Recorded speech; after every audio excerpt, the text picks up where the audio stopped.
Hello, everyone. Welcome to another Mental Health Monday on Even Tacos Fall Apart. I'm super excited to have you here. I'm really looking forward to our conversation tonight. We are going to be talking about procrastination versus confidence and self-belief, which I think is something that probably everyone could, find something that's going to help them from our conversation, I hope. We do have a guest tonight. This is Katy Andrews, and originally from the UK, now traveling remotely as the wandering coach, and right now she's in Bali. Whoa. Katy has been traveling the world since 2022, living out her own goals while helping others live out theirs. Katy is an INFJ personality and therefore works very well with empaths, spiritualists, and advocate type personalities, as well as introverted personalities. She's had to deal with many challenges in her life, such as toxic environments, adversity, difficult relationships, confidence, being overworked, self-esteem, procrastination, and more. She has dealt with procrastination for around 2 decades and has created a 3-phase program named Procrastination to Power. Katy uses this to propel clients closer to what they want and further away from what they don't want. So let me share some socials with you if you're looking to connect with Katy. I've got her website, Facebook, Instagram, LinkedIn, all of that good stuff. And Katy, thank you so much for taking the time out to join us. Thank you so much for having me, Mama Fox. It's an absolute pleasure today. Thank you. Thank you. Absolutely. So for those of you, see, now I knew I was forgetting something, and I'm gonna do it real quick, and then I'm gonna hit open, and now I can say we have a question queue open. For those of you who might have questions that you want to make sure get asked, feel free to type in !Q, follow that by your question, and we'll make sure to get it asked here as well. And Bite Mark, thank you for being here. She says, can I just say, the stream about procrastination starting a couple minutes late is just excellent. Yes. Yeah. Yes, couple minutes late because technical difficulties happen, y'all. I don't know what you want me to do about that. And she has already entered a question into the queue as well. So she would like to know, what is your favorite poem? I wouldn't say I have a favourite poem. What I would say is I've got a favourite saying, Mama Fox, and that saying is, if you do what you've always done, you'll get the same results. And I think that's linked to Albert Einstein and also a little bit of Tony Robbins, and it's true. I think they say the definition of insanity is doing the same thing and expecting a different result. It's not going to happen. So that's the big thing for me. So yeah, no favourite poem per se, more favourite sayings, but that's the number one for me, really. Yeah, absolutely. I mean, that's a good one, and it is definitely one of those things that I've heard that said several different ways and attributed to different people, and it's kind of one of those things you just listen, it's a great quote, and you take what you need from it, and and it's all good. Oh, okay, it just dawned on me what maybe the issue is with the... Okay, hold on. All right, hold on. We're going to troubleshoot for one more second. Give me just a minute. Okay, y'all are going to see like behind the scenes here, so bear with me. It's fine. Exclusive.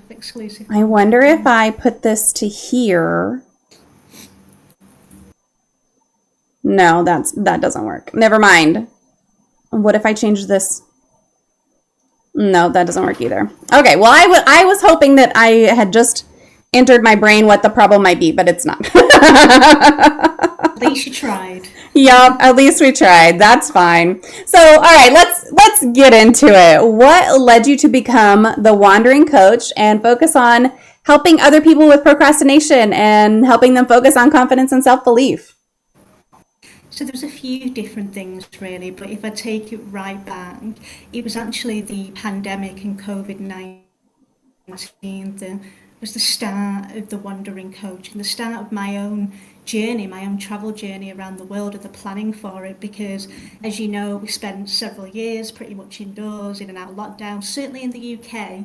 1 minute we're locked down, the next minute we can go out, we don't know if we're coming or going. And, other than trips to the supermarket, spent a lot of time indoors, a lot of time to reflect, on my life, where is it going? Am I happy? A lot of soul searching went on. And I realized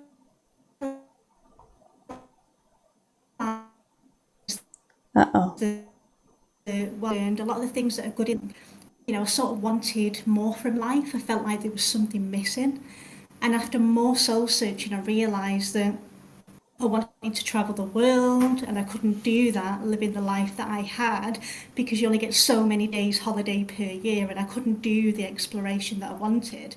And then I started to think, well, I enjoy coaching. I've worked as a coach for many years for different organisations, but I wanted to do it on my terms because in the past, whether it's a coaching job or other jobs, I've always ended up with burnout, where as a procrastinator and a perfectionist, I take too much on, I want to people please, and I'd end up in this cycle of burnout where I'm just no good for myself or anybody else. And Mm. yeah, I just realised that actually, if I want this life of no burnout, I need to maybe consider getting out there, working for myself, so I can coach people on my terms and show up as my very best self, rather than going from one coaching session to another. And people can pick up on that. It doesn't matter how Mm-hmm. good you are, people can sense that you're lacking in energy. And I just want to do the best by people, really. So yeah, COVID-19, as difficult as it was a light bulb moment for me.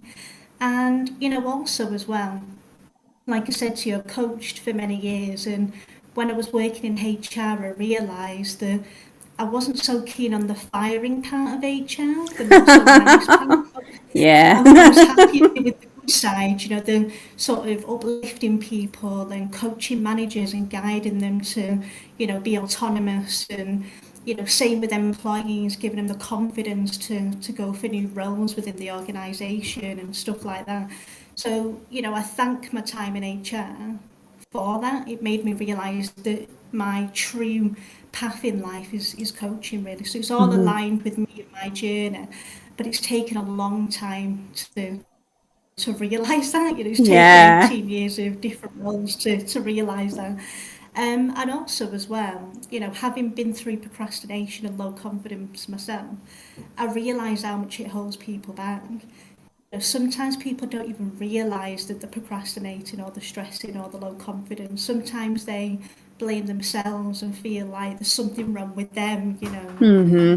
something within the core. But actually, it's a mental health condition that a lot of people go through. I think it's around 20% of the population go through procrastination at one stage or another. So yeah, quite a lot of things really has made me to go down the wandering coach route. So I hope that answers Yeah. your question. It does. And I love hearing, COVID, of course, was not a positive thing, right? But I love hearing when people have found something positive to take out of it with them, to move forward with something out of something that is on the whole pretty negative, right? I mean, that's something that I've done multiple times in my life, is like a bad thing will happen and I found something good to take out of it, and it's like, yeah, the rest of it sucked, but at least this one thing came out of it and it was good. So I'm glad to hear you say that you were able to make the best that you could out of that. That's really cool. Absolutely. And another thing as well is, and this is more of a recent discovery, if anybody's not tapped into human design, I highly recommend it. It's all linked to sort of astrology and, the time and place of birth and stuff like that. If anybody's into that sort of woo-woo kind of thing. And, it kind of cemented it for me when I got my free report that I am on the right path, because it was saying things like you should be a coach, a mentor, a leader, a teacher.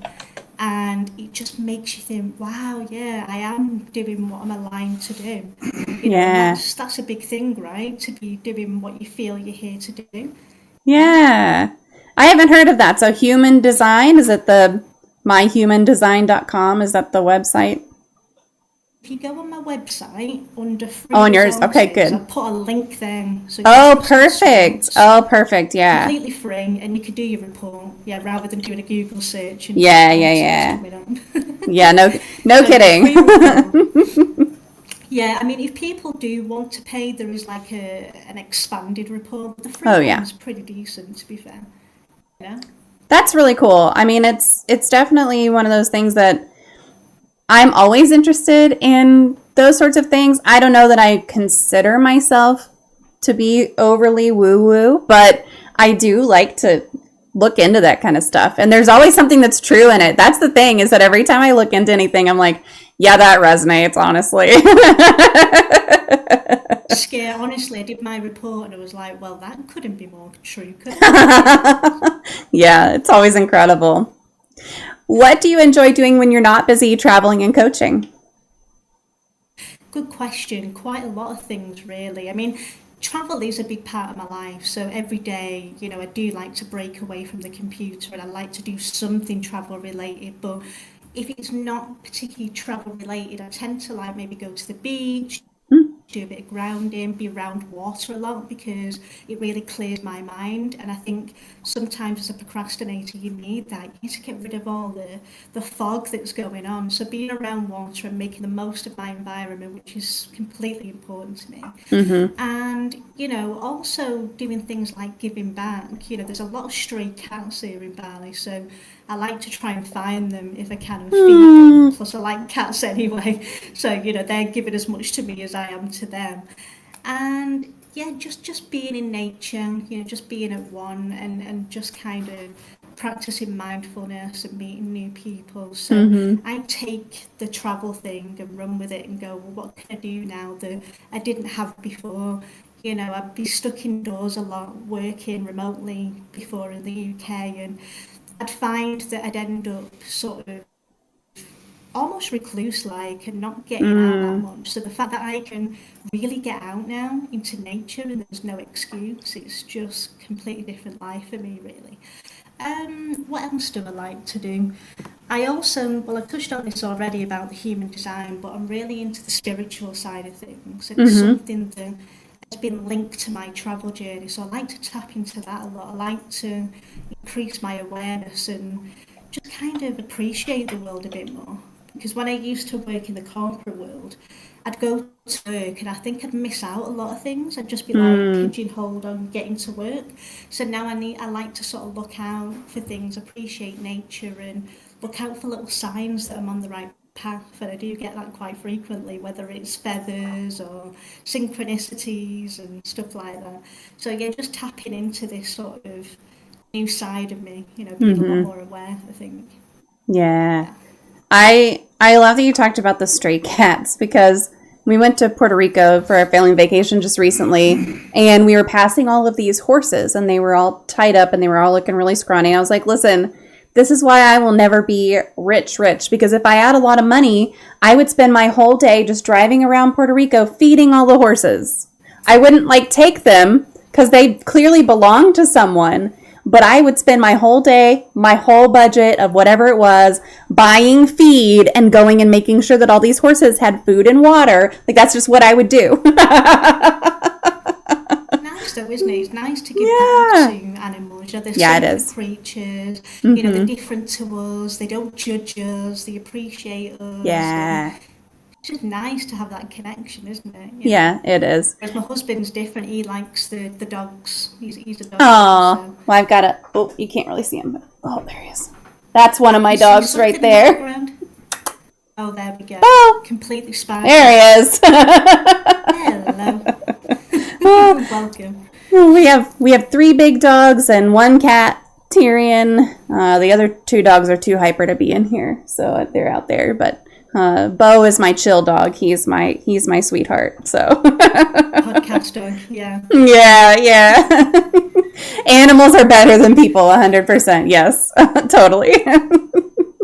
Unjudgmental, basically, which is good. Yes. Yeah, and they're just so, like, they can pick up, at least dogs can. I don't know if cats can, but they can just pick up on what you're feeling, and they make it clear, like, hey, I'm here for you. They don't care why you're sad. They don't care why you're upset. They're just like, I'm here. I'll chill with you. It's going to be okay. And sometimes you just need that support, whether it's from an animal or from a person. Sometimes you just need somebody to be like, I'm here for you. It's okay. It's going to be okay. We'll get through it. Pleasant distractions, basically. Yeah. There is something to be said for that. We need to switch the brain off sometimes, and Mm-hmm. animals are great for that. Tickle my belly, and everything will be forgotten. Exactly. Do you have a serial killer or true crime story that fascinates you?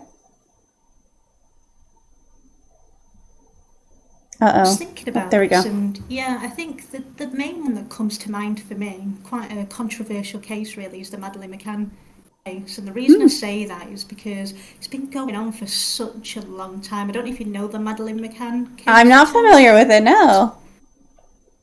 Okay, well, it's mainly sort of UK and European based, but essentially a beautiful young girl with a unique sort of mark in her eye, like a little sort of slit in her eye is the best way to describe it, around the iris. She went missing decades ago. Her family went on a holiday to Portugal, family holiday, Mm-hmm. couple of children, and they deemed it was safe to go to a restaurant and put the children to bed on the complex.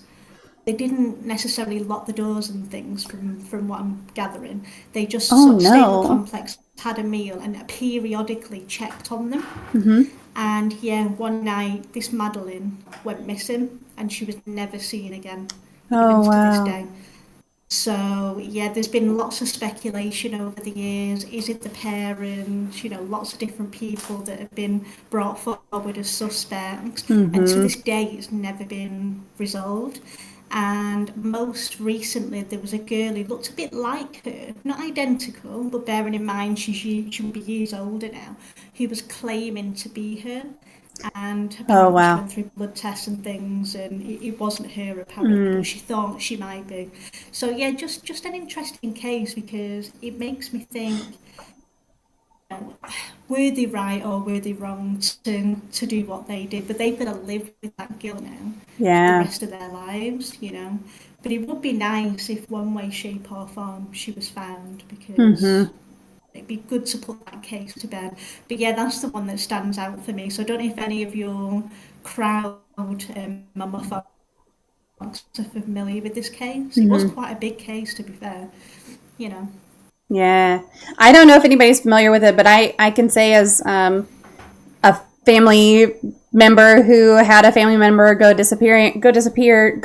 missing, and his remains weren't found for 5 years. It's good to have things found, even if it's a not so positive outcome. It doesn't mean that you have answers, though. I'll put it that way. Like my grandfather's case is still open. We don't know what happened. We don't know. There's lots of suspicion, but we don't know exactly what happened. So, yeah, prayers for that family that they eventually get some closure. Because at least for our family, I think it was nice to have a little bit of closure, and at least we know where his final resting place is now. Yeah, it must be torturous for Yeah. the family, but like I say, they've been in the firing line as the suspects as Oh, I'm well. You sure. know, Yeah, people still to this absolutely. day feel like it was the parents that did it. Yeah. But whether they did it or not, they've still got to live with the decisions that they made. And it's Yeah. just interesting to think that a complex, because it was quite a big complex, that they were literally yards away really from where they were Oh, man. staying, and that's happened. And there's sort of suspicious side of me thinks, well, what if somebody was watching them, watching their patterns, and been an Yeah. opportunist, because it's just interesting how suddenly, she goes missing at that moment. The parents have previously checked on her, and the timings are too impeccable with it, really. So, Right. yeah, I could speculate all day about Oh, what yeah. happened, but Yeah. Yeah, and that's even I was just gonna say that's just going to say something. the way the case was handled by the authorities as well. Hmm. They left it quite a while to investigate certain things, and yeah, it's just like, why did they leave it so long Oh, to do what they interesting. needed to do, and Hmm. the analysis and fingerprints, etc. Yeah, it was all a bit wishy-washy really Hmm. with the Yeah. case.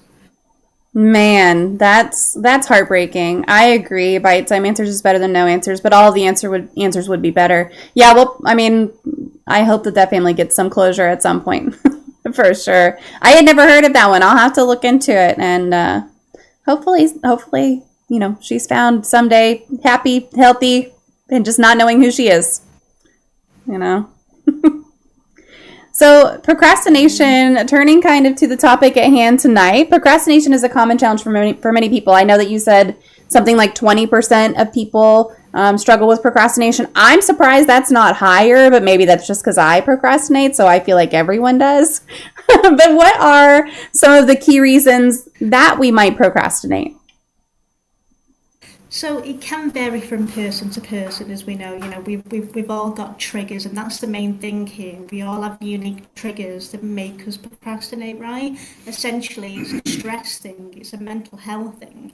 So I think some of the main things is, we might have something that we don't enjoy doing, and therefore we Mm-hmm. put it off.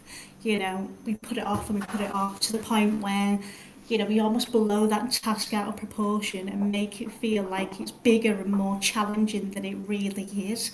And rather than taking that task and going, well, I hate doing this, so I'm going to do this first because it bugs me, and then feel elated because you've got rid of it, we do put it off and just make it bigger than what it really should be. Mm-hmm. And also, I think people procrastinate due to a lack of confidence, because the more you put it off,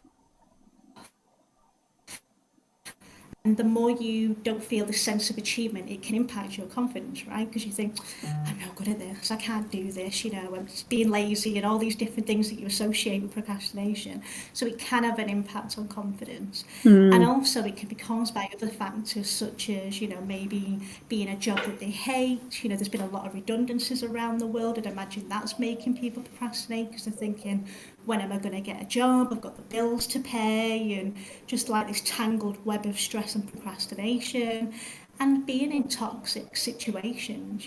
From personal experience, when I worked in toxic environments with, really difficult cultures, toxic management, I would find I procrastinate more because I'd be getting pressure put on me to do more and more work, being a perfectionist, a people pleaser, partly to blame as well. And it's almost like the toxic management would feed off that, give me more, and then I'd end up literally sinking and feeling bad because I've got a never ending to do list that I can never get on top of, which is sparking the perfectionism. And it just becomes this cycle and this mess of procrastination. And I think the more you can realise that and realise what's causing it, the more you can move forward and get away with it. I get away from it, sorry. So yeah, I think it's very much dependent on the person, really. You're laughing there, Mama Fans. Can you relate to some of this? Or Oh yeah. Oh yeah. I mean, especially the like never-ending churn of a to-do list or something. A task that never really is like, okay, I'm done. I can put it away and not think about it anymore. If it's something that's just repetitive that you're always having to do or always having to refresh or something like that, that's what I wind up procrastinating the most, are repetitive tasks. But yeah, I mean, even the stuff that you wind up putting off because you are dreading it. You're totally right. If you just did it and got it out of the way, then you could enjoy everything so much more rather than the other way around. Absolutely. But the reality is not that. it can be difficult. It can be difficult. But this is when I personally find having a robust plan every day gives me Mm, that control, makes me feel like a sense of achievement because I've got that control. I can plan my day right, and mm-hmm. actually being kind to yourself and saying, well, okay, there's only so many hours in a day. What are my priorities, and what can I defer to the next day? Because you can't get everything done. So it's all Yeah. around prioritization, and that can take time to work out what the priorities are when you've got a lot of things going on. It's just giving that a little bit of a bit of thought, really, I would say. Yeah. Yep. Absolutely. For those who do feel stuck in these habits of procrastination, myself included, what is the kind of first step that they might take to break free and start making progress towards their goals? You mentioned a plan. Is the first step to plan, or is it something else? The first step is working out what's causing the procrastination. So until you know what that is, it's very hard to plan or strategize and move forward. So Mm, like, if I give you an example, one of my main things was stressful environments. And stress is hard to eradicate completely, right? But if you know what is the cause of the stress, so say in some cases mine was toxic working environments, I can go, okay, so there's a situation there. How can I handle that better? Am I that happy that I need to maybe leave there first? mm-hmm. I've got a different environment and I can have a lot more headspace. Like, what is causing it, so that you can eradicate it if you can, and then start to plan and move forward. Because if you don't do that, you'll do what I did and just keep going from job to job, toxic Right. environments, toxic environment, and things don't get better. It just gets worse and just feel worse. So yeah, find out what's causing it, and if you're having any trouble with that, because sometimes we can't see the wood for the trees, speak to someone, speak to somebody that you trust, and Mm-hmm. actually give them the situation, whether it's a mentor, coach, family member, friend, so that they can give you an opinion and help guide you and navigate and support you to where you need to be. So that would be my suggestion first: root cause, then you can move forward. I like the suggestion of talking to someone, either someone who knows you and can maybe help you figure out, like, why do you procrastinate? But then talking to someone, if you don't have somebody that you know and trust who can help you with that, talk to somebody about it and see if they can help you figure it out. Because I might be hard pressed to say, well, here's why I procrastinate on XYZ task. But if I ask my sister, I ask my oldest even, uh, hey, why do you think I procrastinate on this? They'll probably say, duh, it's this. Absolutely, an outsider opinion. And, if you Yeah, are thinking of using a coach or a mentor, they are trained to ask you really, I don't want to say challenging, but they do want a nation for some people. Might be decades in the making, and they might hmm, not necessarily know. They might think it's what's in front of them right now, but it could be something traumatic from years ago. hmm. It could be a past relationship that was toxic, that has dampened their confidence, and they don't feel self-worthy, and therefore they procrastinate. So yeah, it's about really drilling down and maybe going right back and finding out what's causing it, so you can move forward. Yeah. How are confidence and self belief related to procrastination?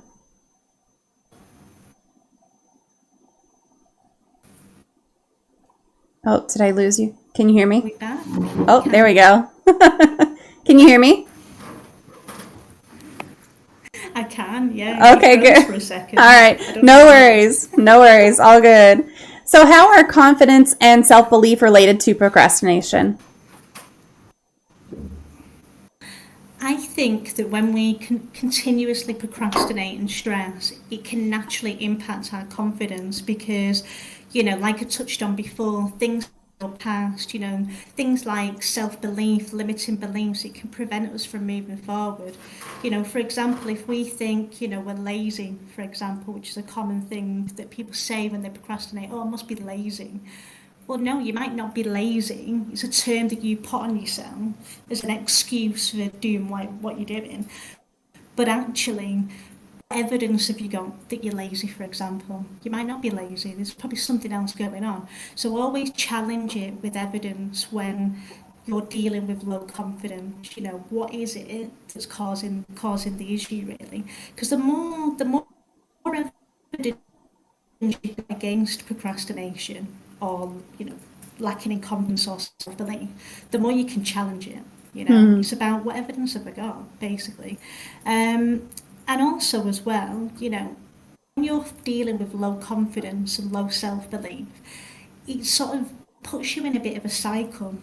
You start to think other negative things about yourself, and it can kind of just spiral out of control, I find, and cause Mm, problems in various different ways. So I think that's the main thing, really, that you need to kind of find out what's causing the low confidence. So that goes back to the root cause thing.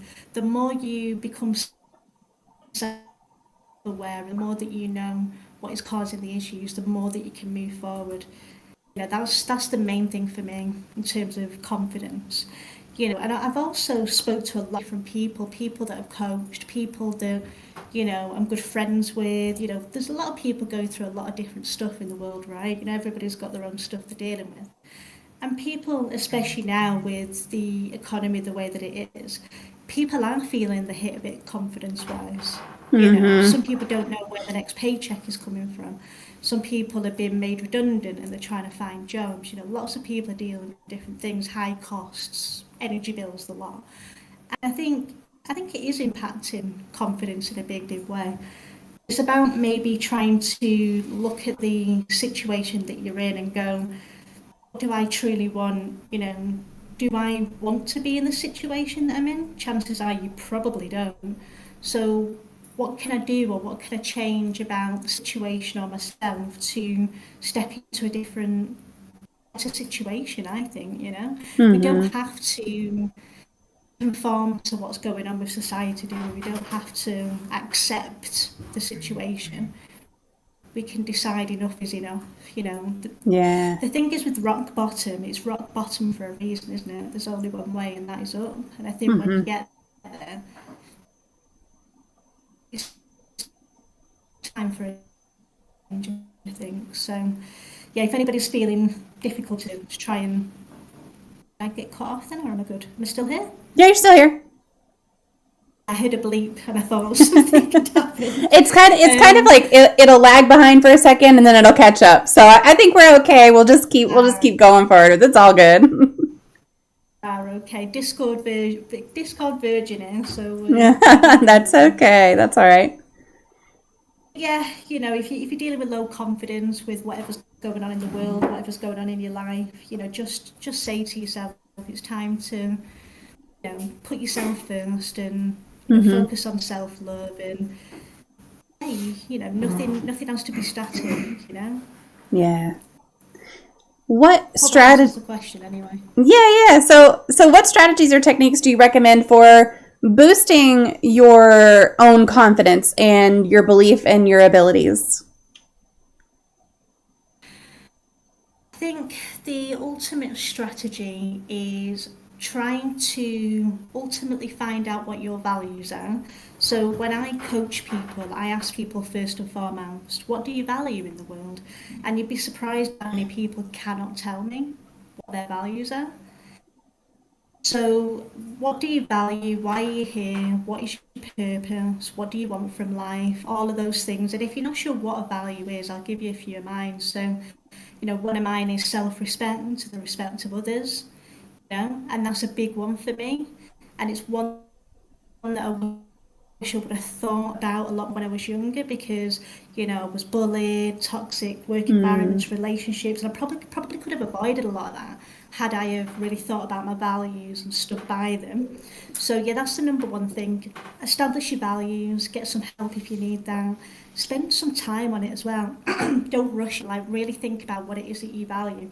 But also as well, question if they are your values mm. or if they're values that you've been brought up with, because we can almost embody our parents' values and Sure. generational values, and some of that can be good, but it's Mm-hmm. good to establish our own because we're the next generation, right? And it's all about what we want and serving ourselves. So yeah, spend some time on your values, and there's not a one size fits all approach to this. Strategies to help you is going to be based on you, but it's about understanding yourself, connecting with yourself, and spending some time on building your awareness, building self-love into your routine because, you know, sometimes we can all be in a position where we grind it out day in, day out. We go to work, rinse and repeat, pay the bills, and that's fine. But trying to factor in some self-love is important Mm. because and we're gonna approach burnout otherwise, and then we're no use to anybody, then are we? So we get one life.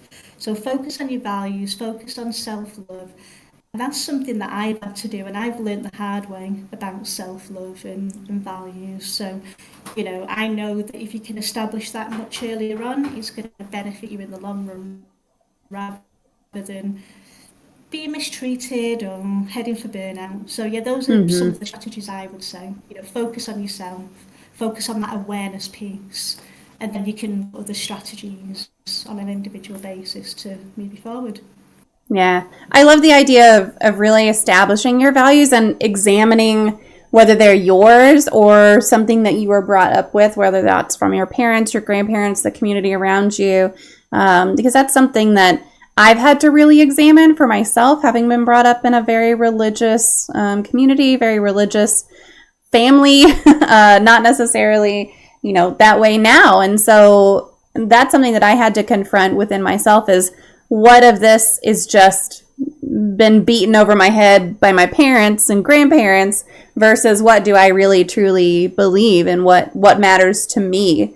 And I think that a lot of people don't have to take that step. Like they're not ever confronted with something to say, hey, you have to figure out what you believe in and everything. And if it's something that you aren't ever asked to evaluate, why would you? Kind of, So I think that's a really good recommendation, is to really sit down with yourself and say that.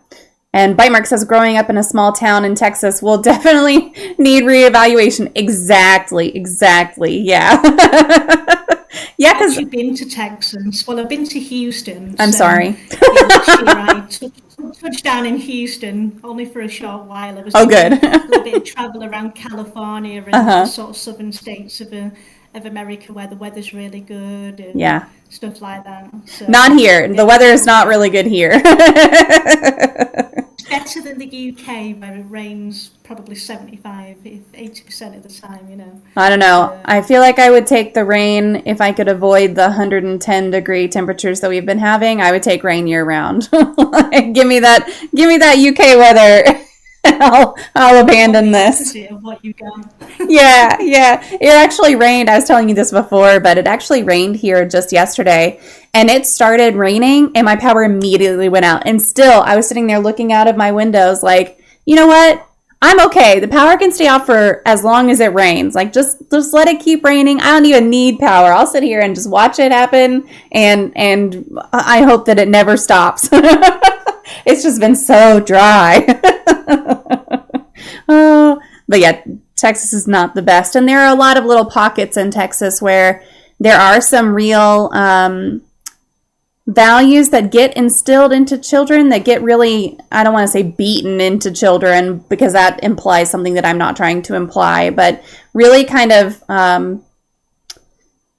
intentionally instilled in children as they're growing up in Texas, especially some of the smaller towns and some of the more farm-related towns and that kind of thing, which is kind of where I grew up. So it's one of those, take the time and see what you really care about and what matters to you internally versus just adopting everything you were brought up with.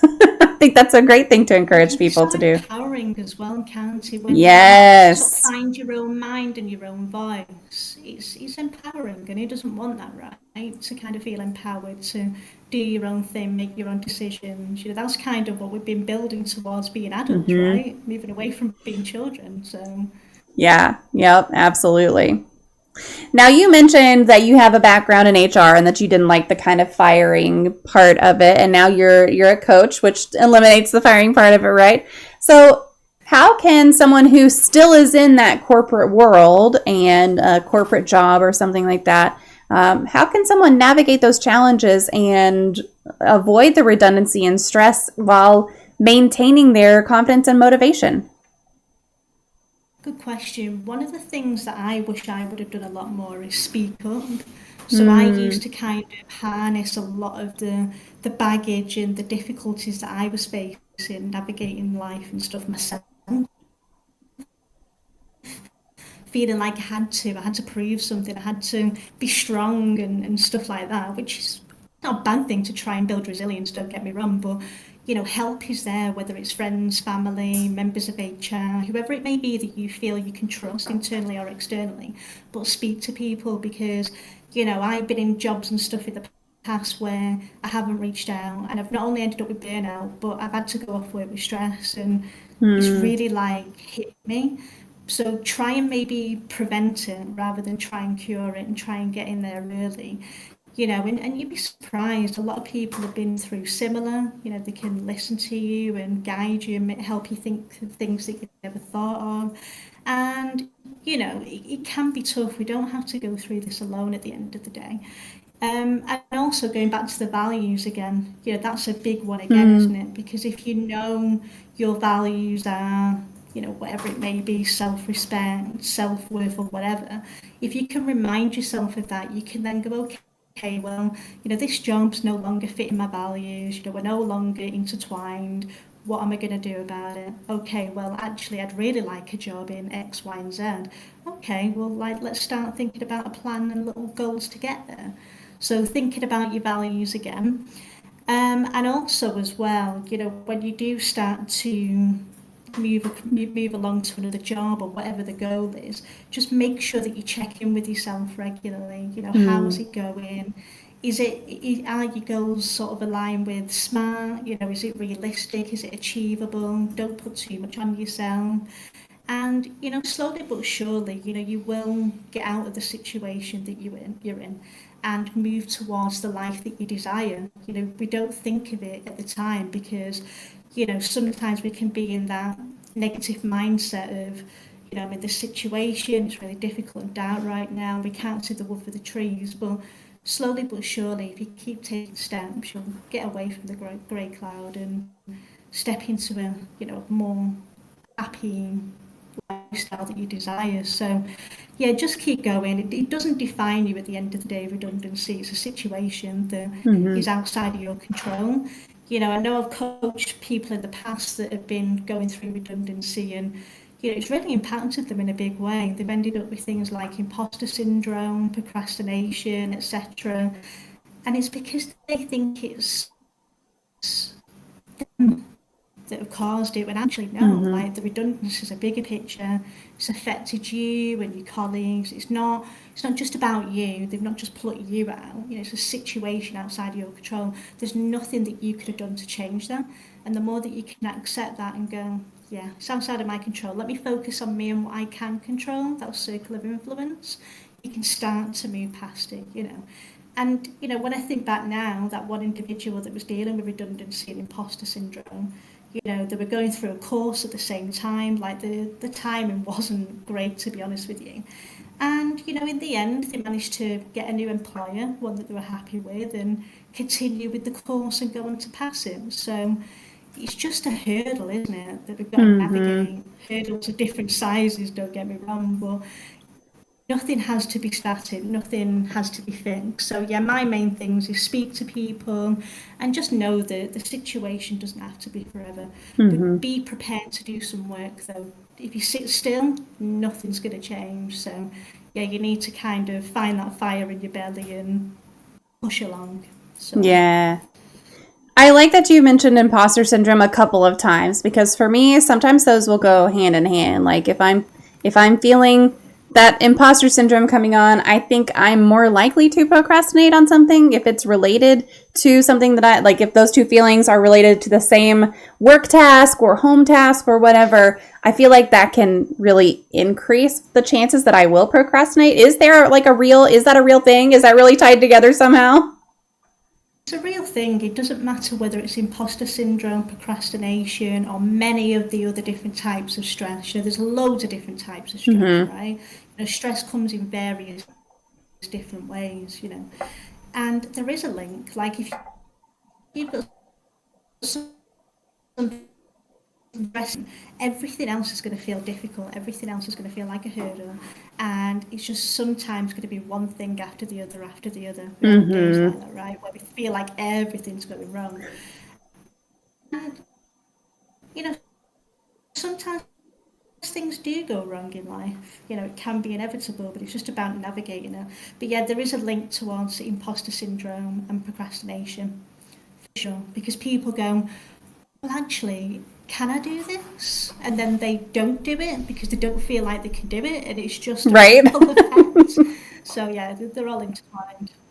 Yeah. Absolutely. But it's about building that awareness and going, oh, actually, I'm procrastinating right now. I'm stressing. Let's just take some deep breaths. Let's just close the eyes. Let's just really pull this back a little bit, gain control, and then let's start to work through it and breathe through it. And whether it's removing yourself from the environment or whatever it is that you need to do, just get yourself away from that situation and reset and then come back and try Yeah. again. Yeah. So we've talked a lot about stress, and whether that is feeling overworked or just other stressors, like you were just saying, there's lots of different versions of stress, right? So How can someone manage stress effectively if they let's say that they can't change their job or something like that, but particularly in the context of helping them overcome procrastination? How can someone work on that? So ultimately, you need to try different things. And again, going back to that quote, don't do the same things and expect the same results. So Mm-hmm. try things, and if it's working, great, stick with it. Don't change what's working, right? But if something isn't working, say for example, to-do lists are not your thing. I mean, they are mine, but say they're not. Then find something else. Sometimes Mm-hmm. people might look at things like the Pomodoro technique, which is, about setting a clock for 25 minutes, working as much as you can, and then having breaks, and then coming back and resetting the clock. So it's about finding things that works for you, but don't do the same things, because you're just going to end up more and more frustrated and go nowhere. And if it is to-do list, for example, keep it realistic. And like I said to you before, I've been in jobs where I've had this never-ending to-do list, and I was partly to blame for that, right? Being a Mm-hmm. perfectionist, being a people pleaser, not wanting to say no, and then off the back of that, toxic managers give me more and more and more. So it's about trying to keep them realistic. So if you're in that situation like me, try and speak up. As difficult as it can be, if you feel like you can't go to your manager, then go to somebody else within the team and have a little conversation. Maybe they can guide you. Maybe they've dealt with that particular person before and they can help you navigate it a little bit better. But yeah, don't end up in swimming to-do lists, because you're just going to not get any further and just feel crap and then dread working the next day, etc. So that's one thing. Speak to people. And trust your gut as well. So if your gut is telling you to do something or not do something, listen to that a little bit more. There's been times where I should have listened to my gut and I didn't, and then actually it's come back to bite me. So try and be a bit more receptive to that and go, what do I feel propelled to do in this situation, and go with it. It might not always be the right answer. Going with your gut, I think, can be a big one, Mm-hmm. because you're really leaning into that intuition, aren't you? One of the things that works for me as well is trying to commit to no more than 3 priorities a day. So when you've got that to-do list, which are the 3 most important? Now that may vary from day to day. Some day it might be 4 or 5, but the key thing is don't have too many priorities, because you're not going to get them all done. So what are the most important? And if it isn't a job, speak to your manager and just say, I really want to prioritise my work. I think it should be this, this, and this. Do you Mm-hmm. agree? Are there any deadlines? And kind of do it that way and have open communication. And also as well, try and celebrate any wins. We're very quick to, focus on the things that need to get done, but how are we actually crediting ourselves? How are we actually celebrating successes? It doesn't matter what it is, celebrate the success. People I've coached in the past, I've said this to them and they go, what do I need to reward myself for? You've worked hard, you've done the things that you said you were going to do. Reward, what do you want? It doesn't matter if it's a little bar of chocolate or a trip to Barbados. Like, what do you want? Because that reward makes you get hungry for more Mm-hmm. success and more achievement. So you get this nice little loop going. There's more to life than just going to work and doing the things. What makes you happy, and celebrate that, lean into the reward side. And, ultimately as well, try and remember that there is always tomorrow. Mm-hmm. Anything that you can't get done today, as long as you've not sat back and just let it fester, if you've done what you truly can do for the day, there's always tomorrow to do more. We're not robots, right? We can only do so much. So yeah, always sort of lean into that and go, okay, well, there's tomorrow, and I'll focus on Mm-hmm. that tomorrow, and then just make sure that you do those things tomorrow. Don't Right. keep deferring and put it off. So yeah, those are my tips. I feel like even robots can only get so much done in a day, also. you know? And they sometimes make mistakes. They're not always, Yes. Yeah. we think the chat at GPT, that's not always Yeah. spot on. It's made plenty of mistakes. I give the example of like I use ChatGPT to help me with sometimes an Excel formula or something, and it won't give me the right thing, but it gives me something that I can look at and say, okay, well, I just need to change this or that, and then it's going to work in Excel the way that I want it to. But it doesn't give me the thing that's actually going to work. It just gets me a little bit closer than I was at the moment. Apparently the paid version is better, but I've not dived into Oh, yeah, no, I'm not going to pay for it. Sorry. I'll just wait until they improve the free version. It's fine. It gets me close enough. I love this comment from chat. Bite Mark says, if everything is high priority, nothing is high priority. And that's very true. And also what you said about talking to your manager and saying like, here, I've identified these 3 things as a priority for my day or week. Do you agree with that? As a manager, I can't tell you how happy it would make me to have one of my employees come to me and say, I think these are the priorities. Do you agree with that? Is there something that I should do differently? I would love that. That would be phenomenal. That would be great. Being proactive as well, doesn't it? Yes, yeah. It shows that they're being proactive, and it's having that conversation, because then you as a manager can go, actually, I would like to focus on this other thing. Yes. And then they know that they're on the right track and pleasing you. And yeah, exactly. So. Yeah, and I don't micromanage my team. I try to help them, like, kind of enable them to learn on their own and to prioritize on their own. But having a check-in to say, like, this is what I'm focused on. Does this feel right to you? Should I focus on something different? Gives me an opportunity to say, yes, I love those priorities. And if you'll make sure to focus on this with this priority and this with this priority, that'll really help me in my ultimate goal of supporting you as well. So, or I can say, great priorities. Here's a resource to help you with this one. Or, hey, make sure you pull in this person to help you with this one. Like, it just gives me a chance to help you before you get there and say, I don't know what to do next, because maybe I could have helped you at the beginning of the task instead of at the end when you're struggling. So, yeah, I like that. Prevention better than cure again, isn't it? You know. Yeah, absolutely. Before they really need the help. So. Mm-hmm. Now, you mentioned to-do lists, and I wish it's called like Gremlin or Goblin, or have you heard of that to-do list creator and you can pick like your neurospiciness level of breaking down your to-do list. Oh, okay, hold on. I think it's Gremlin to-do list. Let me see if I can find it. Goblin tools. Okay, hold on. Goblin tools. Let's see if that's the right one. There's tons of to-do lists out there. I mean, yeah. I've dabbled with a few, and I personally tend to just like it simple, so I use Microsoft To Do. So I use Microsoft To Do. I can have different lists for my travel, for my job, for whatever. So I tend to use that just because it's really easy, but each to their own on that one. You know, I'm sure Goblin is absolutely fine for some people, but just try it and see what works for you, you know?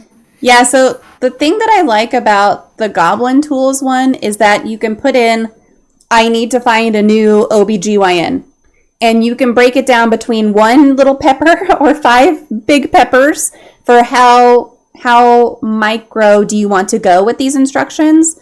And if you put that in, like if I just put in find new doctor and I call it one spicy level and I hit go and I hit it, it breaks it down like, okay, you need to research new doctors in the area, read reviews and ratings of doctors, check if they accept your insurance, make a list of potential doctors, call the doctor's offices and talk about availability, and then schedule an appointment with the chosen doctor.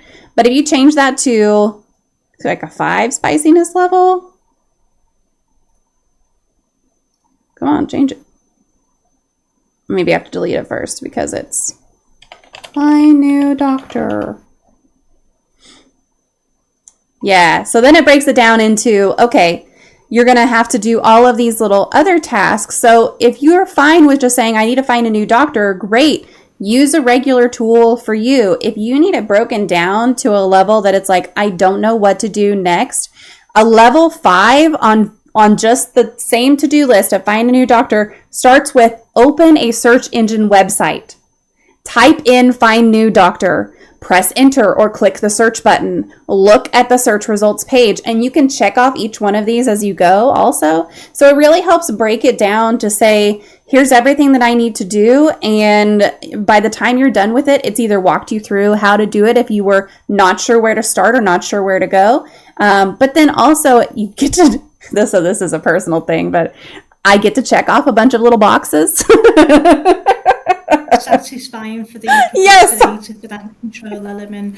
But yeah, it sounds like a good tool, to be honest. I Yeah. am used to setting goals and stuff, HR background. So for me, a simpler tool works. But if you're really new to like goal setting, Hmm. goal setting, and you just don't know what the steps are, Yeah. then that sounds like it's a really good tool for newbies and people to check Yeah. out, or even people that are not newbies, people that just need that sort of structure, you Hmm. know?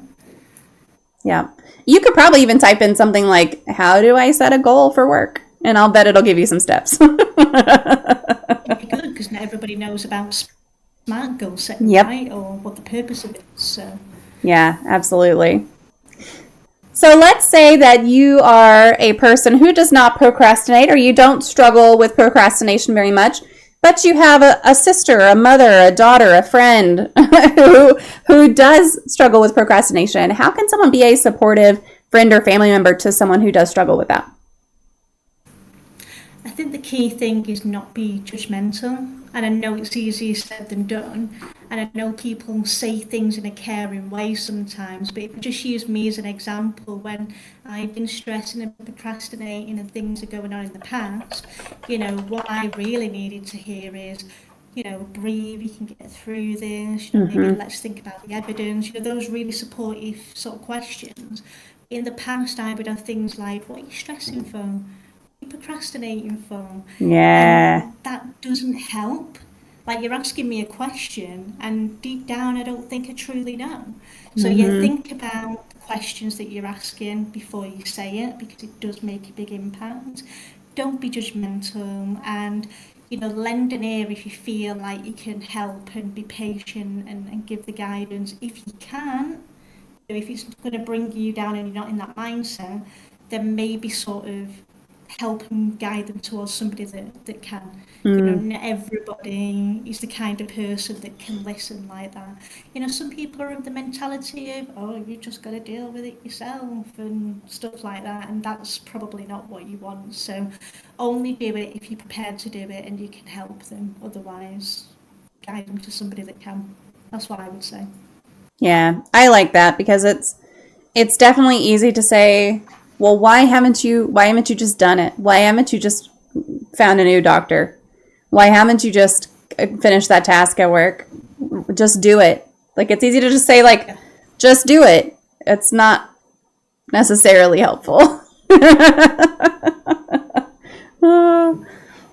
Yeah, that just do it line is pretty much it in a nutshell. I've heard that Yeah. a few times. And it's like, even if you're not procrastinating or stressing, just do it is not always a simple thing. A Right. robot might just do it, but a human has got different elements to think of, even outside of procrastination or stress, that involves more than just doing it. Mm-hmm. Absolutely.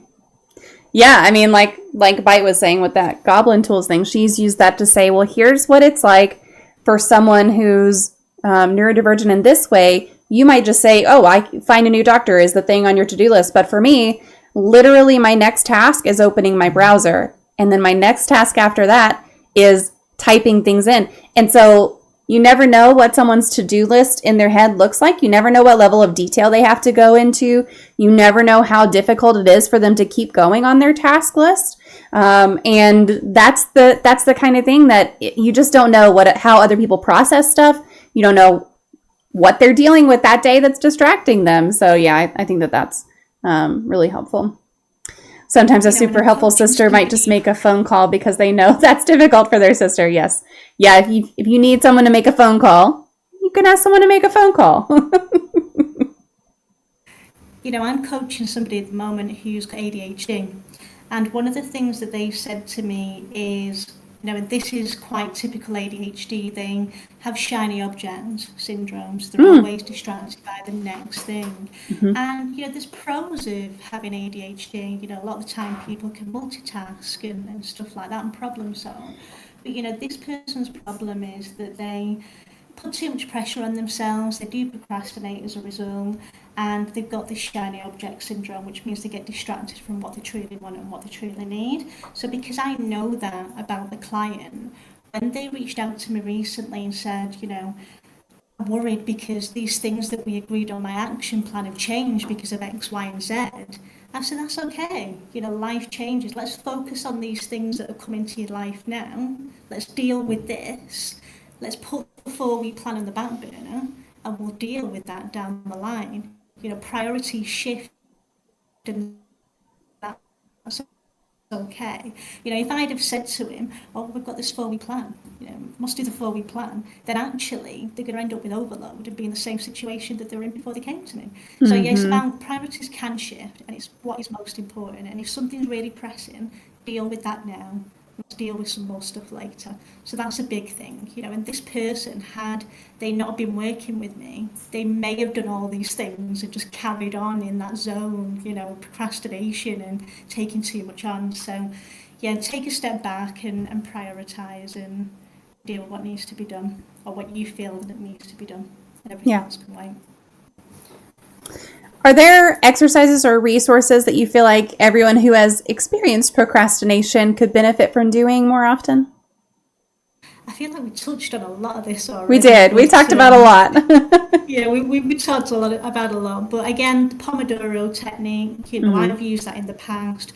Personally, it doesn't work for me because, and the reason it doesn't work for me is I take breaks anyway. So I tend to listen to my body, work through what I need to work through, and then if I get stiff, I am getting a bit older and stuff, I'll get up, have a walk around, get a drink and come back anyway. So I don't tend to use that. But I can see for people that don't tend to tear themselves away from the computer how that's going to be beneficial. So if you are procrastinating and you're struggling with time management, consider using the Pomodoro technique, see how it works for you. So you can bring those regular breaks in, bring a bit more structure to your working day. And also, I've said before about working with a coach or mentor, and I gave you that example a minute ago, it can help you when you can't see the wood for the trees, you're stressing, procrastinating, you've got a lot going on. Having that confidante, that can guide you and support you, not judge you and understand you. Because like we said before, right, family and friends, they love us, it's great, but sometimes they don't understand what we're truly going through. They've not been through themselves. So finding somebody that doesn't judge you, they've been through similar, that can help you and want the best for you, can just kind of guide you and navigate you on your journey so you don't feel alone. So that's another one. And also I said about, I don't know if I've said this before, I don't think I have, but on my website I've got a procrastination planner. So if anybody is procrastinating, I've got a 7-day free procrastination planner.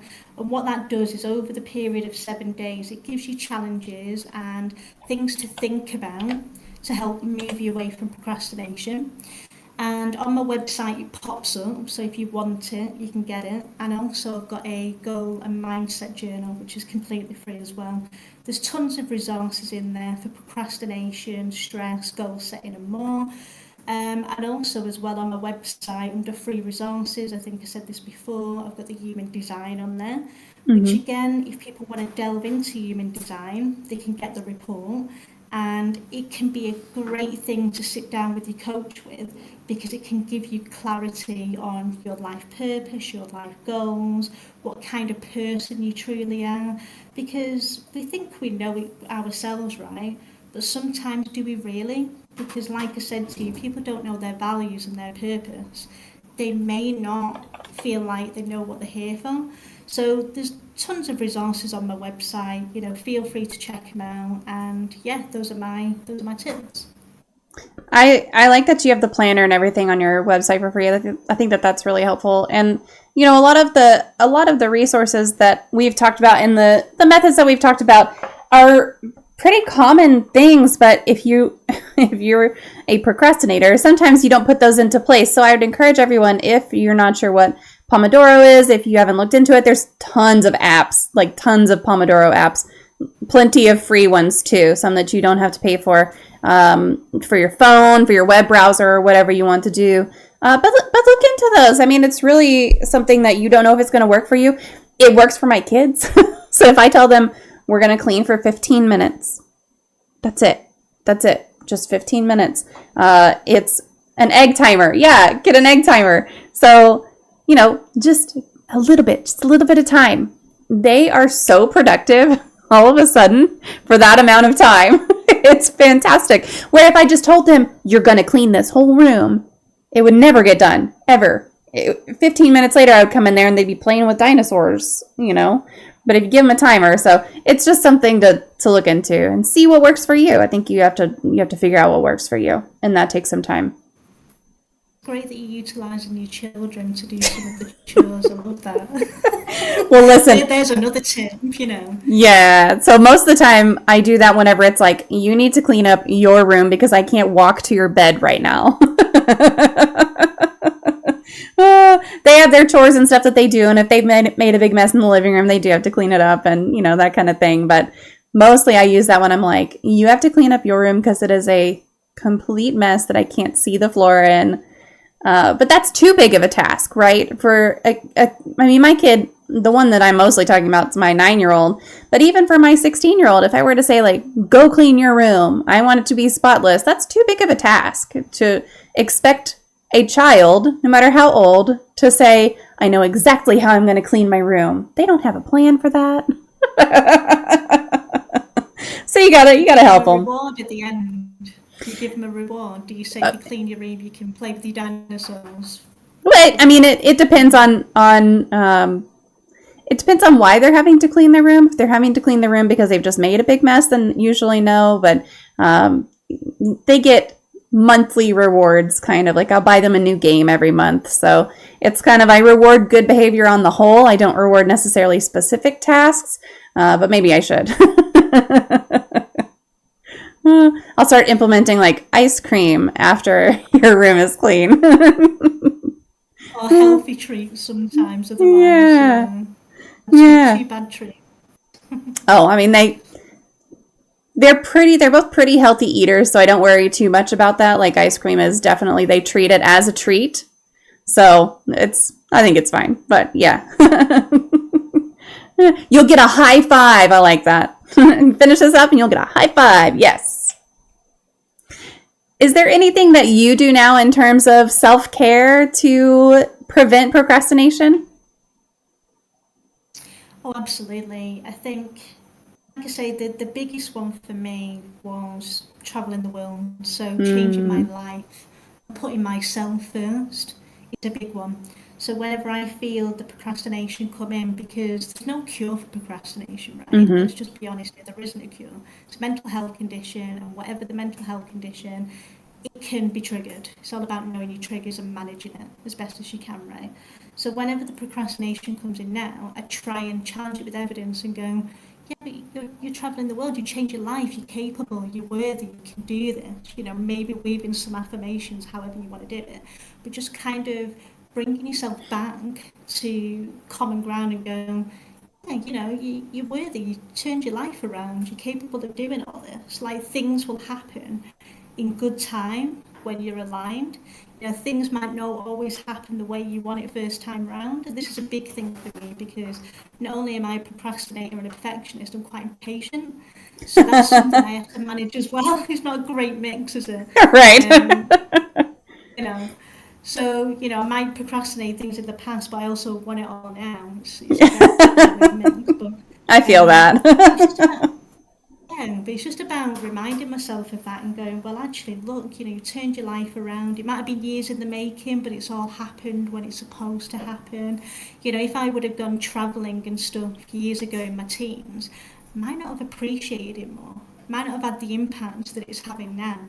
And in the way that I can change my life and change other people's lives. So, big believer of the divine timing and just kind of keep pushing through things. And that's the biggest thing for me, really, reflecting on the journey, reflecting on who I am, doing the human design, understanding my core purpose and really aligning with that.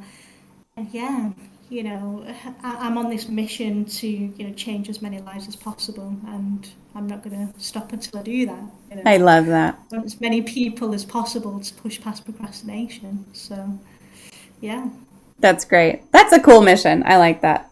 Help as many people as possible. That's kind of what I like to do as well. So that's good. No, I'm That not is what getting I'm I'm doing. not getting treats for you, Kitty. I was just getting my magic wand. So it is time for the magic.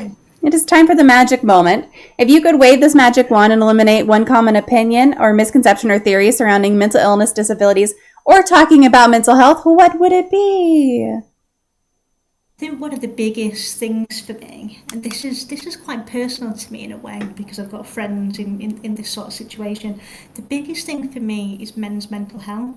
Mm, So, there seems to be even now this stigma that, men have got to toughen up, they've got to be in a certain way, and you've obviously got the Andrew Tates of the world, and I know it's mm, controversial. I believe it's like Marmite, I neither love or hate him. He says some things I agree with, he says some things I disagree with. mm-hmm, But that's the biggest thing for me, yes, men derive from cave person days where they were the hunter and the provider and stuff, and that's ingrained in us, and there's elements of that is okay. What isn't okay is the fact that men have got to completely suppress the feelings and not be able to release that because I've had friends that have been suicidal in the past, and I hope this doesn't trigger anyone. And it's horrible to see people in that way. We're mm-hmm, all humans at the end of the day. We all have feelings, but it's almost like men feel they have to suppress them no matter what. And yet, one of the highest suicide rates is men, mm-hmm. over women. That's the biggest thing for me. I'd like to be able to remove that and for men to be able to be who they are, express their feelings. It's all about balance, right? There's different varying levels. We're seeing all sorts in the world right now, different genders and stuff like that. But for me, it's all about balance, being able to be who you are, express who you are, without getting judgment from people because that judgment can send people either way. People don't Mm-hmm. realise how powerful it can be. Going back to what I said before about how you question people, how you talk to people, it can literally send people up or down. So that's what I'd like to remove. I don't know if any of your people watching agree with that, but that's the biggest thing for me. Yeah, I mean, I feel like men. Okay, so there's a lot of ways that men have it better, right? Sure, no one's gonna argue with that, but they really do like the toxic masculinity piece of it. I really wish did not exist because there's so many times that if someone had just talked to someone else and chosen to get help or seek help and not seen it as, well, if I go to a therapist, that's not manly, or if I tell my friends I'm having a hard time, that's not manly, and felt like it was kind of that forbidden piece of, I'm not going to do that because that makes me less of a man. That literally could save lives. And so that toxic masculinity piece, I agree, like, do away with that shit. We don't need it. We don't need it. We don't want it.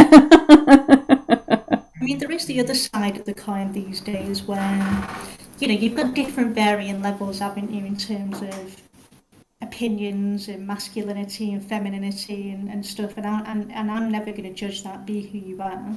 But if you are the opposite end of the coin and you are a man where, your emotions are getting the better of you too much, then you maybe need to reflect on that and assess that a little bit, maybe Mm-hmm. sort of bring it back up again a bit.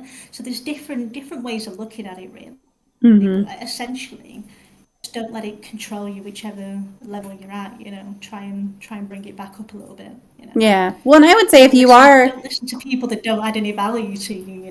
right. Well, I would say if you are on the, what you're calling the other extreme, right? That warrants also talking to a therapist about. Like that is something that you can also get help for. So there's no shame in seeking help. There's no shame in getting help, whether you're feeling like I can't ask for help or you're feeling like I don't need to ask for help. You probably do, honestly. Like you probably need to ask for help no matter what. Most of us need help at some Yes, stage in our life. absolutely. Even me, like there are good days and bad days, right? It's Hmm. about reaching out to your inner circle. They say that you are who you spend the most time with. So Hmm. surround yourself with people that lift you up, and if people are not lifting you up, reassess whether Yep, you should be around them. absolutely. Well, chat, I'm going to wrap it up here. So if you have any other questions for Katy, feel free to put them into the chat, and I'll make sure that we ask them before we end here. In the meantime, I'm going to go ahead and, Katy, I'll post your website, Facebook, Instagram, LinkedIn, Pinterest, Twitter, YouTube, email. I'll post all of that one more time so that if anybody wants to connect with you, they're able to do so. And then I'll just, amazing. Yeah, I'll just kind of hand the floor over to you and say if there's anything we didn't talk about or anything that you want to throw out there, I'll just give you the mic for a little bit. Yeah, so, I'd love to connect with you all, always open to building connections, problem shared, problem halved, and like I say, it's what I'm here for, my values are to help people, it always has been. So yeah, you're going to get my socials, but my website is the main one, which is thewanderingcoach.co.uk. Check out my resources, check out my reviews. I'm a real person, traveling the world, living my own life, living by what I say, I'm basically practicing what I preach, basically. So happy to connect with people, and also as well, another thing I want to say is we touched on this a little bit before about ADHD. If anybody has ADHD, keep your eyes peeled on my socials because I'm collaborating with an ADHD specialist coach, a really good friend. We trained together, we got the accreditation together in coaching, and we are going to be launching something to help people with ADHD, confidence and procrastination, because a lot of those are intertwined. So yeah, we'd be open to getting people's opinions. We want to create something that helps rather than something off the shelf. So if you want to be involved in that, connect with me and we'll get you doing the survey. So yeah, those are the couple of things I want to say, really. But I'm open to any questions. I'd love some questions, actually. Hit me with some questions. Give me something challenging. Yeah. Well, I love that you're collaborating with someone on kind of an ADHD or procrastination type viewpoint, because I do think there are not just ADHD, but I am sure there are plenty of mental illnesses that kind of cross with procrastination a lot, or either cause or are caused by even procrastination. So it's really cool to hear that you're focusing on one, that someone and you're working with them to come up with a solution that could help people. I think that that's really neat. And you said that you trained with them, so you know them really well. I trained with them. Yes, I know them very well. Yeah, we did the accreditation together. We've done a couple of courses together, actually. And yeah, they're just a great person. They have ADHD themselves, but we work together. We complement each other with our strengths, and balance each other out weaknesses. And she even said recently that she's really happy to work with me, and it's given her some fire back. Right? We all need a little Oh, that's fire awesome. To bounce Yeah. off. So it's exciting. Oh, that's really cool. So Bitemark says, do you have a timeline for the ADHD resources? Because I'd love to set a calendar reminder. Is that the survey that we're doing? Is that what they mean? What do they mean? No, for what you're working on for the ADHD resources, do you have a timeline on when those will be coming out? So first of all, what we're doing is we're pushing out a survey. So if anybody's got ADHD or they're dealing with procrastination and stress, then we will be launching a survey very soon to kind of gather your thoughts. So I see. Resources based on what you need. So yeah, we don't want to do anything off the shelf. I want to give people something that they're going to want, need and use, and it's going to have the biggest impact. So yeah, connect with me on social media, because I'll be putting the survey out on there, and then that way you can participate in that. And there's also an option on the survey as well, is if you want to be kept in the loop with anything we do bring out, you'll be the first to know. So oh, that's awesome. That'll be really good. So it sounds like Bite the answer is click through to some of those links that I just posted in the chat, so you can connect with Katy, and that way you'll be in the know. Sounds like be in the know. You won't miss out. Yep, absolutely. Well, Bite also says, thank you so much for being here, and thanks for the website and tools. Yes, absolutely. The resources were fantastic. And Katy, just thanks again for joining me here today. I really appreciate your time. It's been amazing. Thank you, everybody, for listening, and I hope it's added some value, and I hope I can connect with you all soon. Absolutely. All right, everybody, give me just a minute to disconnect with Katy, and I will be back in just a little bit. Stick around.